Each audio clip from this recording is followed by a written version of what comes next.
Salut à toi, bienvenue à toi sur cette vidéo, bienvenue à toi sur ma page. N'hésite pas à t'abonner, à liker et à partager. Aujourd'hui, ce que je vais vous avouer, c'est une chose vraiment importante. Oui, je me suis converti à cause du visa. Et là, tu te dis, ah, il va nous avouer quelque chose de très important. Il s'est converti à cause du visa. Oui. En général, quand les musulmans voient une personne partir dans le chemin de Jésus-Christ, ils lui disent « Ah, toi tu es parti pour le visa, hein? Toi tu es parti pour le visa, tu as vendu ton âme pour un visa. Tu as vendu ton éternité pour un visa. » Et là je me pose la question, est-ce que ces personnes-là réfléchissent? Est-ce que ces personnes-là réfléchissent vraiment? Est-ce qu'ils utilisent le cerveau que Dieu leur a donné, ou est-ce qu'ils sont comme un certain prophète qui est mort empoisonné et qui a dit que Satan pète, Satan fait pipi, Satan quoi encore? Se cache dans les nez? Ah, je ne sais pas, mais ce que je sais, c'est que mis à part dans certains pays musulmans où il faut que tu sois musulman pour accéder à ces pays, autrement, je ne vois pas d'autres pays occidentaux qui te disent « Ah, toi, il faut que tu sois chrétien pour que tu rentres dans le pays. » Ou pour qu'on te donne le visa, surtout en France, pays laïque qui est gouverné principalement par les musulmans. Et bien, dans cette France nous dit maintenant, ah, toi, il faut que tu te convertis.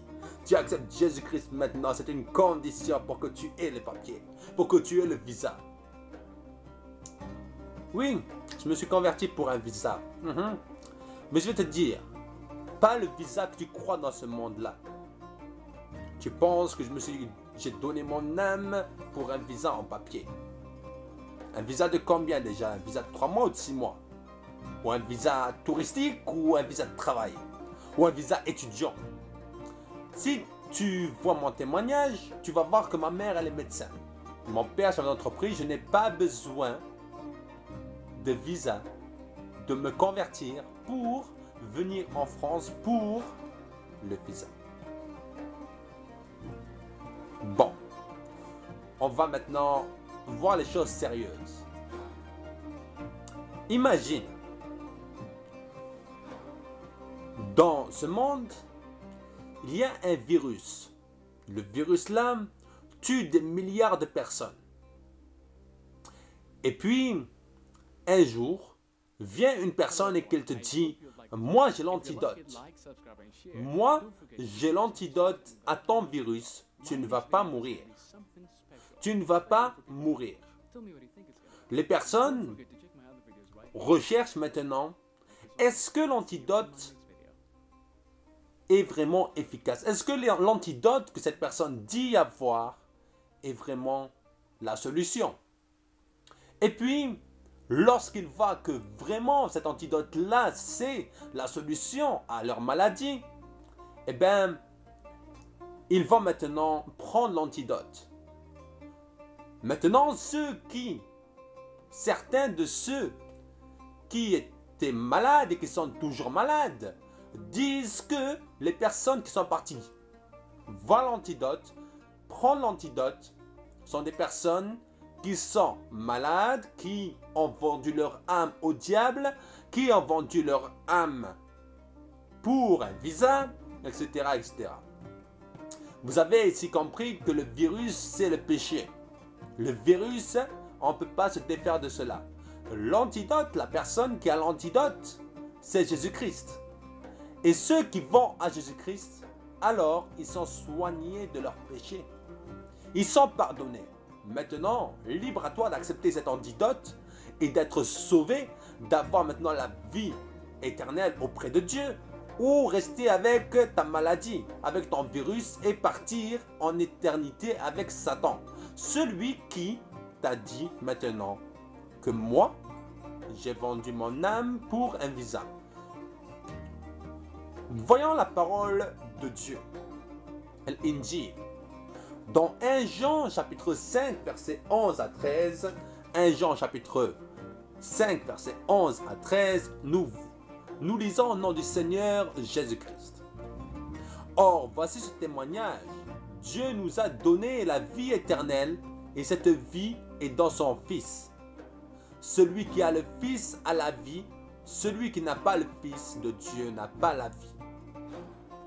Si tu n'acceptes pas le Fils Jésus-Christ de Nazareth, le Fils de Dieu, tu es mort vivant. Tu es un mort vivant. Ton esprit est mort. Ton esprit, il est mort. Mais si tu acceptes maintenant Jésus-Christ de Nazareth, tu as la vie. Ton esprit vit maintenant. Ton enveloppe corporelle, mon frère, ma soeur, c'est rien. Respirer, avoir le cœur qui bat, même un athée, même un agnostique, même un adorateur de Satan aura ça. Mais la vie en Jésus-Christ, c'est autre chose. La nouvelle naissance, c'est autre chose. Et j'espère qu'un jour tu vas expérimenter cette nouvelle naissance. J'espère pour toi, parce que si tu n'expérimentes pas cela, tu vas être mort éternellement, c'est-à-dire en enfer éternellement. Ce n'est pas pour te condamner, mais j'aimerais te dire que tu ne peux pas rentrer dans la royauté de Dieu sans être une nouvelle créature, sans accepter Jésus-Christ. Donc voilà mon frère, libre à toi, Dieu t'a donné un chemin. Dieu a donné un plan pour sauver l'humanité, un antidote pour sauver l'humanité. Si toi tu veux l'accepter, gloire à Dieu. Si toi tu veux le refuser, c'est ton libre arbitre. Mais ne va pas accuser les autres qui maintenant ont donné leur vie. Ont donné leur vie à celui qui a l'antidote. Ne va pas les accuser d'être dans le chemin des ténèbres. Parce que, mon frère, ma soeur, tu verras leur comportement. Si tu connais quelqu'un qui était dans l'islam ou athée, agnostique ou quelque chose avant, qui faisait plein de bêtises et qui va maintenant accepter Jésus-Christ et que il va être libéré de tout cela, qui va avoir être une nouvelle créature du jour au lendemain, ne dis pas que lui il est dans les ténèbres. C'est toi mon frère qui est dans les ténèbres. Parce que les ténèbres, c'est le fruit. Le fruit, c'est que tu es maintenant, tu fais l'œuvre de ton père, c'est-à-dire de Satan ou de Dieu. Il y a le bon fruit, celui de Dieu, et il y a le mauvais fruit, celui de Satan. Nous allons lire maintenant dans Romains chapitre 10 verset 9. Romains chapitre 10 verset 9, nous allons voir ce que la parole de Dieu nous dit dans Romains chapitre 10 verset 9. Je lis au nom du Seigneur Jésus-Christ. Si tu reconnais publiquement de ta bouche que Jésus est le Seigneur, et si tu crois dans ton cœur que Dieu l'a ressuscité des morts, tu seras sauvé. Je répète, si tu reconnais publiquement de ta bouche que Jésus est le Seigneur, et si tu crois dans ton cœur que Dieu l'a ressuscité des morts, tu seras sauvé. C'est le visa, mon frère, pour aller au ciel. C'est le visa pour aller au ciel. Toi, tu cherches le visa pour aller dans d'autres pays. Mais moi, je te propose de connaître le visa et d'accepter le visa pour aller au ciel. D'accepter Jésus-Christ de Nazareth. Jésus-Christ de Nazareth est le seul visa donné par l'Éternel afin de rentrer dans sa royauté. Tu ne peux pas voyager sans visa, mon frère. Tu vas être refoulé. Si tu voyages sans visa, tu vas être haraga. Tu vas être un clandestin.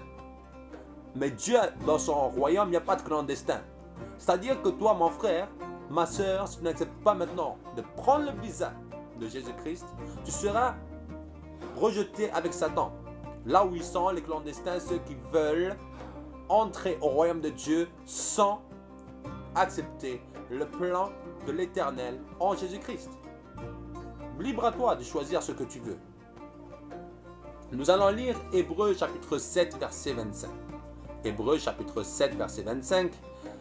Nous allons lire au nom du Seigneur Jésus-Christ. C'est important, mon frère. de choisir de rentrer dans le royaume de Dieu avec un visa valable et non pas avec un visa qui va te rejeter éternellement. Donc, Hébreux 7, 25. Par conséquent, il peut aussi sauver parfaitement ceux qui s'approchent de Dieu à travers lui, puisqu'il est toujours vivant pour intercéder en leur faveur. C'est bien un tel grand prêtre qu'il nous fallait, saint, irréprochable, sans souillure, séparé des pécheurs et plus élevé que le ciel. Mon frère, ma sœur, ici la parole de Dieu nous dit que Jésus-Christ qui est vivant, eh bien, il peut intercéder parfaitement pour toi, pour que tu aies ton âme sauvée. Pouvons-nous en dire autant de Moïse? Pouvons-nous en dire autant de Mohammed? Pouvons-nous en dire autant de Bouddha? Non. Jésus est vivant. Même si tu lis le Coran, tu sauras que Jésus est vivant et il n'est pas mort. Même si tu lis ton Coran, tu sauras. Alors, à toi de baser ta foi sur un vivant ou sur un mort? Est-ce que tu veux baser ta foi sur quelqu'un qui n'a pas pu se sauver lui-même, qui est mort empoisonné? Ou est-ce que tu veux baser ta foi sur quelqu'un qui est vivant et qui peut changer ta vie? Ça, c'est ta question que je te pose, mon frère. Ça, c'est la question que je te pose. C'est bien un tel grand prêtre qu'il nous fallait, saint, irréprochable, sans souillure, séparé des pécheurs et plus élevé que le ciel.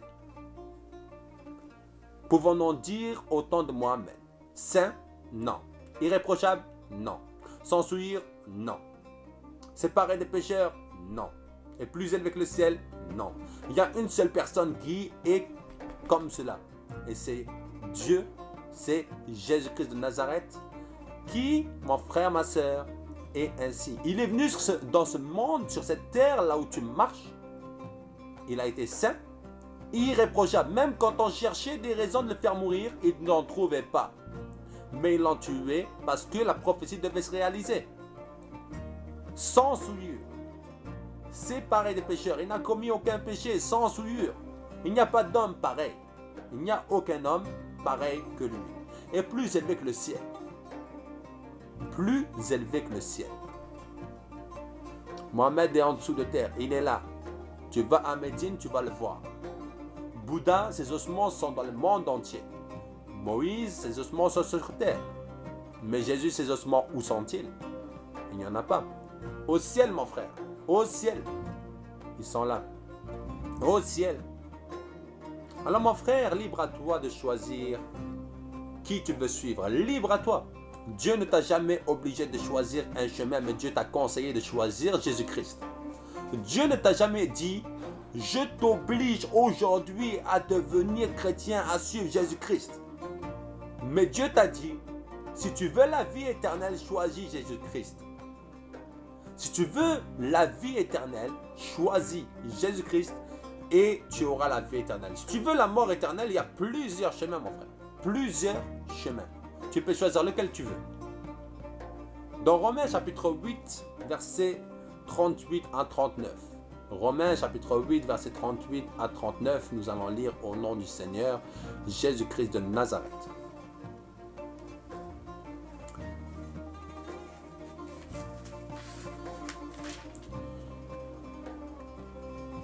En effet, j'ai l'assurance que ni la mort, ni la vie, ni les anges, ni les dominations, ni le présent, ni l'avenir, ni les puissances, ni la hauteur, ni la profondeur, ni aucune autre créature ne pourra nous séparer de l'amour de Dieu manifesté en Jésus-Christ notre Seigneur.